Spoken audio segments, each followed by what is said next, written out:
आज की कहानी डॉक्टर अनुराग और डॉक्टर सपना की है। दोनों बहुत ही जबरदस्त डॉक्टर थे। खास तौर पर अगर डॉक्टर सपना की बात करें तो वो स्त्री रोग विशेषज्ञ थी। उनके पास जब भी कोई पेशेंट आता था तो वो निश्चिंत हो जाता था कि अब मैं ऐसी जगह आ गया हूं कि यहां पर मेरी समस्या का समाधान हो ही जाएगा। लोगों का उनके ऊपर बहुत विश्वास था। वहीं डॉक्टर सपना के पति डॉक्टर अनुराग एक नेफ्रोलॉजिस्ट थे। आपको बता दें कि किडनी विशेषज्ञ को नेफ्रोलॉजिस्ट कहा जाता है। वो भी अपने क्षेत्र के एक माने हुए डॉक्टर थे।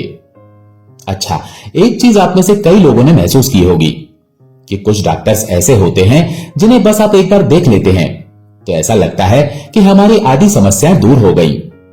उनको देखकर ही बुखार छूमंतर हो जाता है। ये दोनों भी उसी तरह के थे कि वास्तव में इनके पास जो भी पेशेंट आता था उसकी आधी समस्या, उसकी आधी बीमारी तो उन्हें देखकर ही दूर हो जाती थी। वो इतनी प्यार से बात करते थे। वैसे सभी डॉक्टर प्यार से बात करते हैं, लेकिन किसी किसी को आप मन से खुलकर अपनी समस्या बता सकते हैं और वो जो कहते हैं वो बात आपको उचित लगती है, समझ आती है, आप उन पर विश्वास करते हैं। ईश्वर का दूसरा नाम होता है डॉक्टर।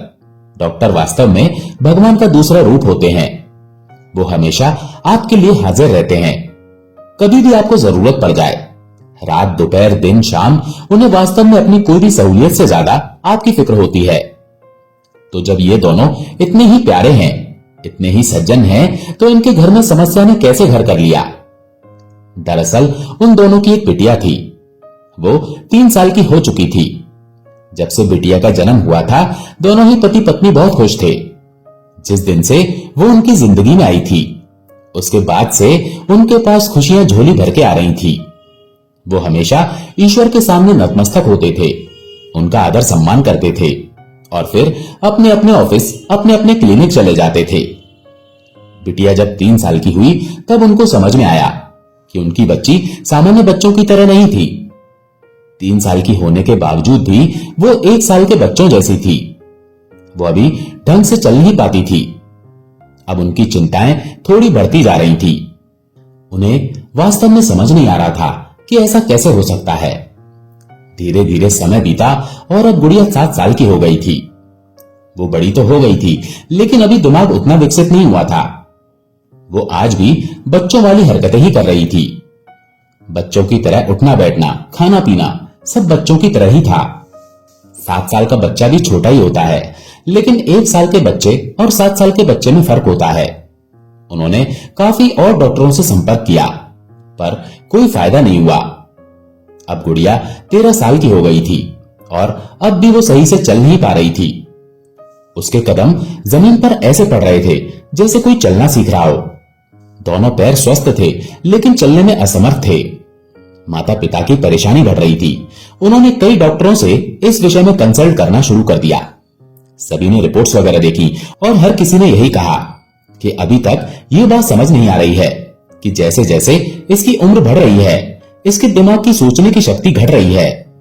किसी को भी समझ में नहीं आ रहा था कि आखिर बीमारी क्या है। उसके बाद उन्होंने विदेश में डॉक्टर से कंसल्ट किया। विदेश में कहा गया कि आप तकरीबन 3 महीने का एक ट्रीटमेंट होता है, उसके लिए आपको बच्चे के साथ यहां रहना पड़ेगा। बच्चे के ठीक होने की संभावना 98% है।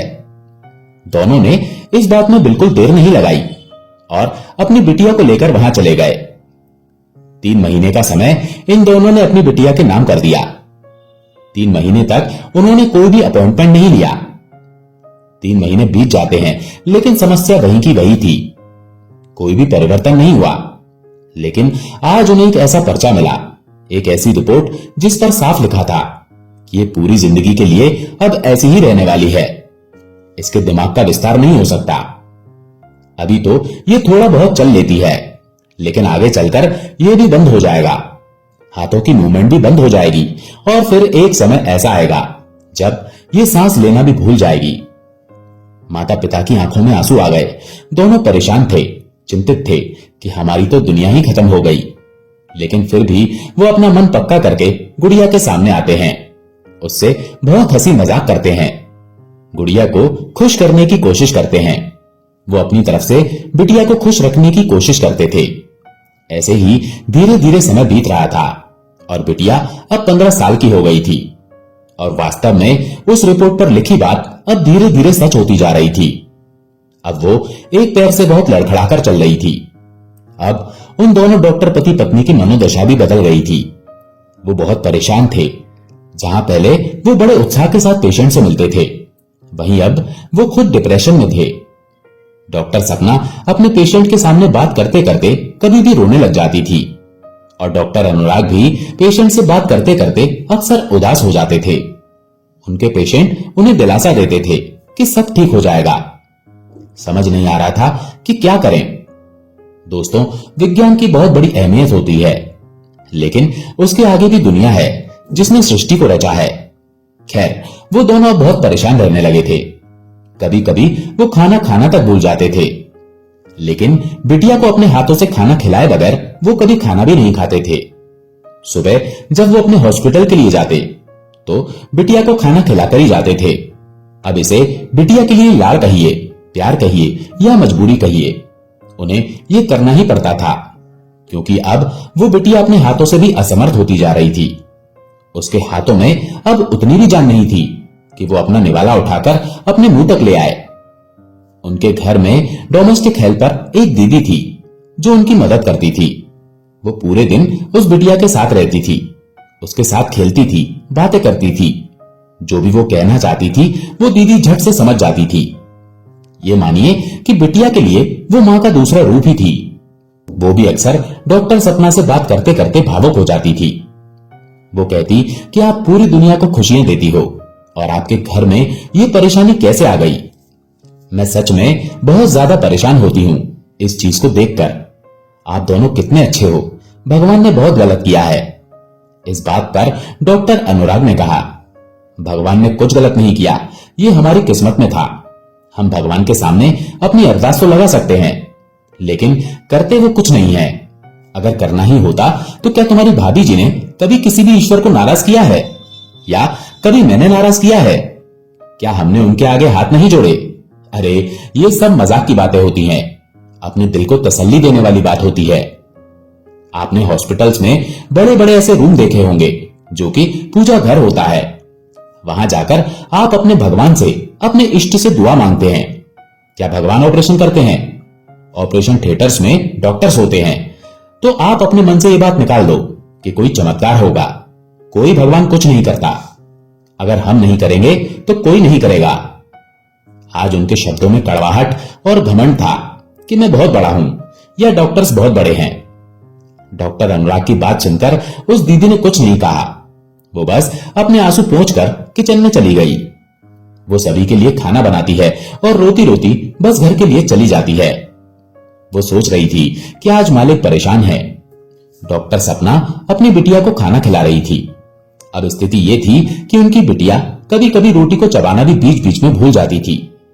विदेश में भी उन्हें कहा गया था कि एक ऐसा वक्त आएगा कि ये सांस लेना भी भूल सकती है, तो वो समय कहीं ये ना हो। ये सोचकर डॉक्टर सपना बार बार घबरा जाती थी। एक दिन की बात है, डॉक्टर सपना अपने क्लिनिक में अपने पेशेंट से मिल रही थी। तभी फूल बेचने एक बूढ़ी अम्मा आती हैं। उनके पास गुलाब के कुछ फूल थे और वो सीधा उनके क्लिनिक में आ गई। उन्हें बाहर रोका गया कि आप ऐसे अंदर नहीं जा सकती। बूढ़ी अम्मा ने कहा, मुझे डॉक्टर बिटिया से मिलना है। उससे पूछा गया, क्या काम है? तो अम्मा ने कहा, मुझे फूल देने हैं। बहुत समय हो गया, मैंने बिटिया से बात नहीं की है। अम्मा अंदर जाने की जिद करने लगी। जब ये शोर डॉक्टर सपना ने सुना तो उन्होंने बूढ़ी अम्मा को अंदर आने को कहा। अंदर आते ही अम्मा ने पूछा, कैसी है बिटिया? मैं ठीक हूं, आप कैसे हो? तू ठीक तो नहीं है, बहुत परेशान दिख रही है। मैं तेरे से 3-4 साल पहले मिली थी और आज मिली हूं, लेकिन तूने मुझसे बात ऐसे करी जैसे हम रोज मिलते हैं। अम्मा ने डॉक्टर सपना को एक फूल दिया और कहा, तेरी जो भी परेशानी है मुझे बता तो सही। उसने कहा, नहीं, ऐसी कोई परेशानी नहीं है, सब ठीक है। तभी अम्मा ने पूछा, कल चलेगी हमारे साथ?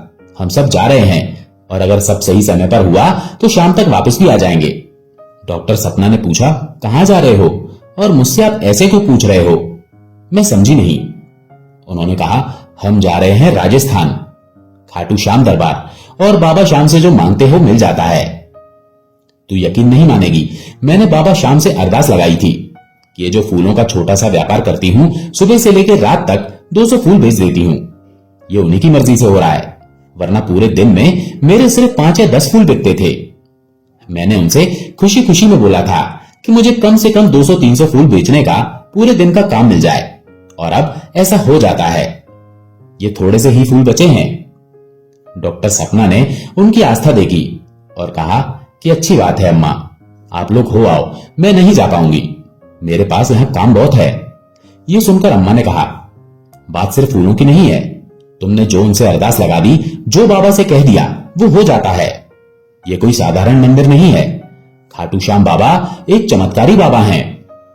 अम्मा ने बताया कि मेरे पड़ोस में एक परिवार रहता है, उनके बच्चे ने मोटरसाइकिल मांगी थी और कम से कम उन्हें 5 या 6 साल लगने थे अभी पैसा कमा के मोटरसाइकिल लेने में। उसकी मोटरसाइकिल आ गई है। वो जिस कंपनी में नौकरी करता है, वहां से उसे मोटरसाइकिल मिली है। क्या ये चमत्कार नहीं है? डॉक्टर सपना हंसने लगती है और कहती हैं, हाँ अम्मा, चमत्कार तो है, उनको मोटरसाइकिल मिल गई, आपको गुलाब के फूलों का काम मिल गया। लेकिन अम्मा, मेरी समस्या थोड़ी बड़ी है। मेरी बिटिया मेरा साथ छोड़ रही है और मैं रोज उसे धीरे धीरे दूर होते हुए देख रही हूं। क्या कहोगे अब? स्कूल नहीं जा पाई क्योंकि स्कूल के शुरुआती सालों में उसका मजाक सा बन गया था, और अब उसकी स्थिति ऐसी है ही नहीं कि मैं उसे स्कूल भेज पाऊं। जितना सभी बच्चे इस उम्र तक जानते हैं, पढ़ते हैं, उतना मैं उसे पढ़ाती हूं। वो अलग बात है कि वो पढ़ नहीं पाती। और क्या कहूं मैं आपके खाटू श्याम बाबा से जाकर, वो बिटिया को ठीक कर देंगे? तो अम्मा ने सारे फूल उनकी टेबल पर रख दिए और कहा, यह तो बहुत छोटी सी बात है, वो तो यूं ही ठीक कर देंगे, अब तू मेरे साथ चलेगी। अम्मा ने बहुत ज्यादा जिद की, पर डॉक्टर सपना ने मना कर दिया कि अम्मा, मैं नहीं जा सकती, आप मेरी बात को समझिए, यहां लोगों को मेरी ज्यादा जरूरत है। इन सभी को छोड़कर मैं ईश्वर के दर्शन करने चली जाऊं, ऐसा नहीं हो पाएगा, मैं माफी चाहूंगी। उन्होंने मना कर दिया। घर पहुंचने के बाद डॉक्टर सपना ने अपने पति डॉक्टर अनुराग को सारी बात बताई। वो बोलते हैं कि तुम कहां किन बातों में आ रही हो, ये हम स्वीकार कर चुके हैं कि इसका कोई इलाज नहीं है, ये सही नहीं हो सकती। क्यों तुम अपना माइंड डाइवर्ट कर रही हो? अपने पेशेंट्स पर ध्यान दो, उनको तुम्हारी ज्यादा जरूरत है। इन सब फालतू के चक्करों में मत पड़ो, तुम एक डॉक्टर हो। यह सुनकर डॉक्टर सपना ने कहा, हां डॉक्टर तो हूं, लेकिन पहले एक मां हूं। अगले दिन की बात है, वो अपने क्लिनिक पर पहुंची तो वो अम्मा जी फिर से आ गईं। आज अम्मा के पास फूल नहीं थे क्योंकि सारे फूल वो बेचकर आ चुकी थी। वे कहती हैं कि तुमने मना कर दिया तो सभी का जाना कैंसिल हो गया। आज बस गई ही नहीं, मैं तो बस यही बताने आई थी। तो डॉक्टर सपना हंसने लगी और बोली, अरे मेरी वजह से आप लोगों का प्लान कैंसिल हो गया? ओहो अम्मा, अगर आपको जाना है तो बाहर हमारी गाड़ी है, वहां हमारा ड्राइवर है, आप उनके साथ चले जाओ। तो अम्मा ने कहा, अच्छा मुझे इतनी बड़ी गाड़ी में बिठाएगी, मैं डर जाऊंगी, तू भी चल मेरे साथ। तो डॉक्टर सपना ने कहा, मैं नहीं जा सकती। अम्मा ने फिर कहा, एक काम करते हैं, कल तो छुट्टी रहती है तेरी, तो कल सुबह सुबह चलते हैं, शाम को वापस आ जाएंगे। डॉक्टर सपना ने फिर कहा, अम्मा मैं नहीं जा सकती। यह सुनकर अम्मा ने एक बात कही जिसकी वजह से वो सोच में पड़ गई। अम्मा ने कहा कि मैं ऐसी पहली मां देख रही हूं जिसको पता है कि वो अपनी बिटिया को बचा सकती है, लेकिन वो बचाना नहीं चाहती। यह सुनकर उनके पैरों के नीचे से जमीन निकल गई। डॉक्टर सपना एकदम से बोली, अम्मा आपने ये क्या बोला? अम्मा ने कहा, बिटिया मैं जानती हूं वो तेरी बिटिया को ठीक कर सकता है, उसके बाद भी तू नहीं जा रही है, कैसी मां है तू? और अम्मा ये बोलकर चली गई। अब वो जब अपने घर पहुंची तो रात में उन्हें नींद नहीं आ रही थी। बार बार अम्मा की वो बात याद आ रही थी। तभी रात के करीब 12 बजे किसी और डॉक्टर का उनके पास कॉल आता है, और वो भी स्त्री रोग विशेषज्ञ थी। उन्होंने फोन पर कहा कि मुझे वैसे पूछना नहीं चाहिए था, लेकिन मैं जानती हूं तुम्हारे घर की जो अभी प्रॉब्लम है, लेकिन हम सब कल खाटू श्याम दरबार जा रहे हैं, क्या तुम भी चलोगी? इस बार उसने 1 सेकंड का भी समय नहीं लगाया और तुरंत हां बोल दिया। सामने से जिस डॉक्टर का फोन था उसने डॉक्टर सपना से पूछा, क्या आप पहले कभी वहां जा चुकी हो? क्योंकि आपने एकदम से हाँ बोल दिया। अभी तक मैंने जिससे भी पूछा वो सभी यही पूछ रहे थे कि मंदिर कहाँ है, कैसे जाना है। तो डॉक्टर सपना ने बताया कि नहीं, मैं वहां कभी नहीं गई। तो डॉक्टर सपना ने कहा, पता नहीं कैसे पर मेरे मुंह से सीधे हाँ निकल गया। अगले दिन का कार्यक्रम तय होता है। डॉक्टर सपना अपने पति को बोलती है कि हमारा कुछ ट्रिप है तो हम रात तक वापस आएंगे। वो अपनी बिटिया को भी साथ लेती है और वो दीदी भी साथ थी जो बिटिया की देखभाल करती थी। तकरीबन 3-4 गाड़ियां जा रही थी और सभी डॉक्टर थे। वो सभी बाबा के दरबार में पहुंचते हैं।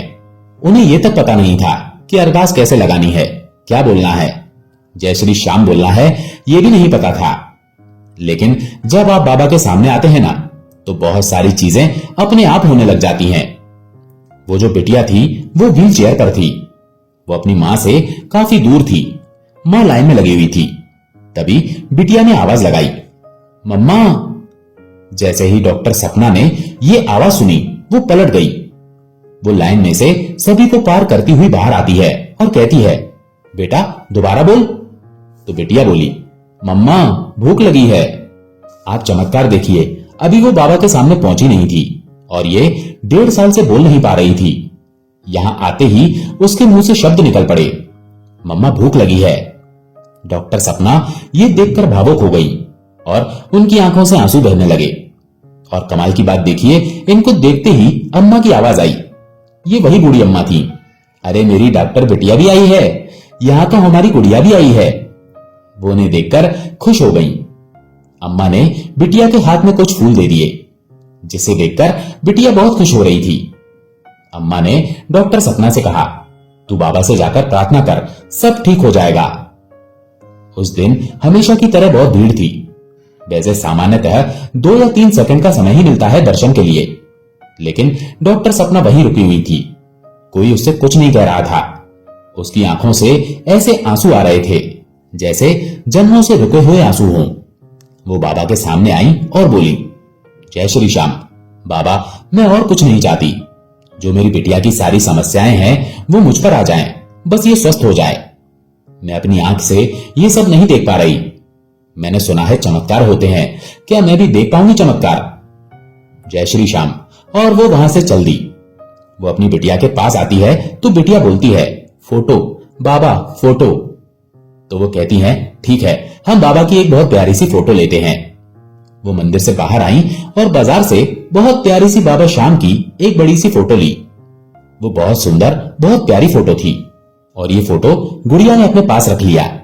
और वो जो फूल उसके हाथ में थे जो बूढ़ी अम्मा ने दिए थे, गलती से उन फूलों की पंखुड़ियां बिटिया के हाथ से टूटकर बाबा की तस्वीर पर गिर गईं। ये कैसे हुआ किसी को नहीं पता, पर वो फूल की पत्तियां बाबा पर अपने आप अर्पण हो गई। बाबा ने उसकी सुन ली। वो जैसे ही गाड़ी तक आए तो बिटिया व्हील चेयर से खुद ही खड़े होने की कोशिश करने लगी। मां इधर, मां इधर। अब ये देखकर डॉक्टर सपना के हाथ पैर फूल गए।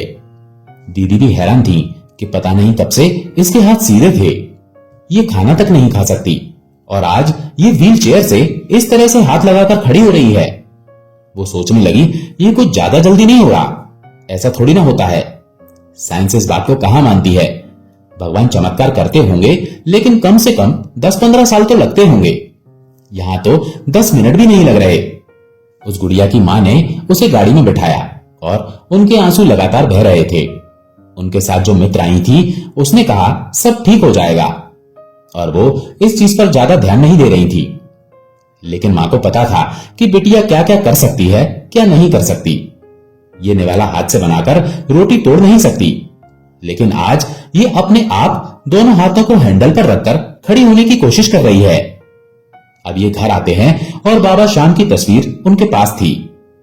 डॉक्टर साहब ये देखकर पूछते हैं कि आप लोग कहां गए थे। जब डॉक्टर अनुराग को पता चला कि वो लोग खाटू श्याम गए थे तो वो बहुत ज्यादा गुस्सा हुआ। उसने कहा कि तुम आज भी उस बात से बाहर नहीं निकली हो कि ईश्वर चमत्कार करेंगे, भगवान चमत्कार करेंगे। तस्वीर देखकर उसने पूछा, कौन है ये? तो डॉक्टर सपना ने कहा, कन्हैया ही हैं ये भी, और मैं बस आपसे ये कहती हूं कि आप मुझे इस बारे में कुछ भी ना कहो। इनके बारे में कुछ भी अपशब्द नहीं बोलो। मैंने जो देखा है वो पॉसिबल नहीं है। ये एक चमत्कार है, जादू है। डॉक्टर अनुराग ने कहा, अगर ऐसा है तो ठीक है, जिंदगी भर मैं उनकी पूजा करूंगा। अगर ऐसा कुछ हो जाए जैसा तुम कह रही हो। उसने कहा कि मैंने अपनी आंखों से ये होते देखा है, आप मुझ पर विश्वास नहीं कर रहे। डॉक्टर अनुराग ने कहा, यह हो ही नहीं सकता। इस कागज पर जो लिखा है, ये जो विदेश से हम होकर आए हैं, वो हॉस्पिटल, वो सब डॉक्टर क्या बेवकूफ हैं? तुम जो बता रही हो उस पर मैं कैसे यकीन कर लूं? किसी और ने देखा है ये? तो उन्होंने कहा, जो हमारे घर आती है दीदी, उन्होंने भी देखा है। अच्छा, और एक क्लिनिक पर अम्मा आती हैं, वो फूल देने, उन्होंने भी देखा है। डॉक्टर अनुराग को अभी भी विश्वास नहीं हो रहा था। वो बोले, ये जो कहानी बना रही हो ना, ये सब बेवकूफी की बात है, ऐसा कुछ नहीं होता। तभी एक हल्का सा प्रमाण बाबा की तरफ से आया। बिटिया ने आवाज दी, पापा। उन दोनों की बातें एकदम से बंद हो गईं। बिटिया ने अपने रूम से 10 साल बाद आवाज दी थी। वो भागते भागते उसके पास गए और उसके सिराने बैठ गए। डॉक्टर अनुराग ने पूछा, बेटा आवाज दी थी? तो बिटिया बोली, टीवी टीवी। वो बस कुछ शब्द बोल रही थी कि बाकी आप समझ लो, पहचान लो। वो टीवी चलाते हैं, जिसे देखकर बिटिया हंसने लगी और वो दोनों ये देखकर भाव विभोर होकर रोने लगे। आंसू पोंछते पोंछते डॉक्टर अनुराग ने कहा, कहां है ये बाबा का दरबार? दोनों पति पत्नी एक दूसरे के गले लग जाते हैं। डॉक्टर अनुराग ने कहा, ये तो वाकई में चमत्कार हो गया, क्या हम कल वहां चलें? क्या कहती हो? तो उसने कहा, बिल्कुल चलेंगे। अब ये उन तीनों की किस्मत थी कि उनको इतनी जल्दी दर्शन करने का मौका मिल गया। अब डॉक्टर साहब ने भी अरदास लगाई और जो गुड़िया है वो धीरे धीरे बोलना शुरू कर चुकी थी। एक हफ्ता बीता और सिर्फ एक हफ्ते में उसने व्हील चेयर छोड़ दी। दूसरे हफ्ते उसने बोलना शुरू कर दिया।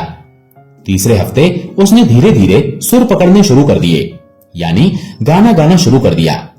ये बात कल्पना से परे थी कि जिस लड़की की रिपोर्ट में यह लिखा हो कि वो सांस लेना भी भूल जाएगी, वो गाना भी गाएगी। वो चौथे हफ्ते यानी महीने भर में किचन में अपनी मां के साथ खड़ी हुई थी और उनसे कुछ बातें कर रही थी।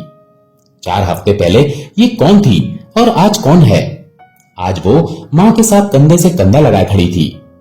अपने पापा को सुबह खुद अपनी रिक्वायरमेंट बता देती थी कि मुझे ये चाहिए, ये कलर चाहिए, और जिनकी वजह से उनके जीवन में खुशियां आई थी, उनका तो अब दामन छूटता नहीं था। हर महीने में एक बार खाटू श्याम बाबा के दर्शन करने जरूर जाते थे, भले ही आंधी तूफान बरसात या कितना ही नुकसान और फायदा हो रहा हो। बाबा श्याम को देखे बिना अब वो रहते ही नहीं थे। अब उनकी गाड़ी में भी बाबा श्याम थे, क्लिनिक में भी बाबा श्याम थे और घर और दिल में तो थे ही। अब वो बिटिया की बीमारी धीरे धीरे धीरे धीरे दूर होती जा रही थी। वो जो एक बीमारी थी जिसमें दिमाग काम नहीं कर रहा था, उसका बच्चों वाला दिमाग रह गया था। वही बिटिया अपने एरिया में एक शतरंज प्रतियोगिता जीत जाती है, जिसमें तकरीबन 50 लोगों ने भाग लिया था। देखिए, शतरंज एक ऐसा खेल है जिसमें आपको बहुत आगे तक की योजना बना के चाल चलनी पड़ती है। तो वो लड़की एक ऐसा खेल कैसे जीत सकती है जिसका दिमाग उसको ये तक नहीं बता पाएगा कि आगे चलकर ये सांस ले पाएगी। उसके मां बाप बहुत ज्यादा खुश थे। अब वो बिटिया पढ़ाई भी कर रही है और एक सामान्य जीवन जी रही है। दोस्तों, अगर विश्वास हो तो ऐसे चमत्कार संभव हैं। आशा है ये कहानी आपको पसंद आई होगी। अगर पसंद आई हो तो वीडियो को लाइक करके कमेंट में जय श्री श्याम जरूर लिखें। जय श्री श्याम।